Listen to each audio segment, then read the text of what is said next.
In the 1980s, the FBI launched a major offensive against the Italian Mafia in New York, focusing on dismantling the powerful crime syndicate that had infiltrated the city's infrastructure.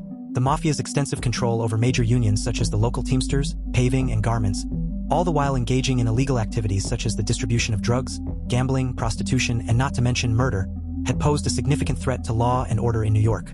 The FBI, under the leadership of figures like Rudy Giuliani, the U.S. Attorney for the Southern District of New York, recognized the urgent need to bring down this criminal giant. The FBI's efforts culminated in the landmark commission case, which began in 1985. This case targeted the heads of New York's 5 mafia families, starting with Gambino boss Paul Castellano, then Anthony "Fat Tony" Salerno of the Genovese family, Carmine Persico of the Colombos, Anthony Corallo, a Lucchese, and Philip Rastelli, who was a Bonanno. Utilizing the RICO Act, the FBI employed wiretaps, informants, and extensive surveillance to gather evidence against these powerful figures. This approach allowed them to connect the bosses to the crimes committed by their subordinates, holding the leadership accountable for a wide array of illegal activities. The case concluded in 1986 with the conviction of key figures within the mob, including bosses and captains, delivering a significant blow to their operations.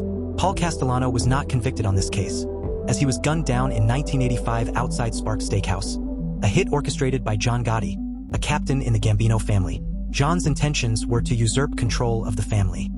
He harbored animosity towards Big Paul as he viewed him not as a traditional gangster, but rather as a businessman unsuitable to lead the family.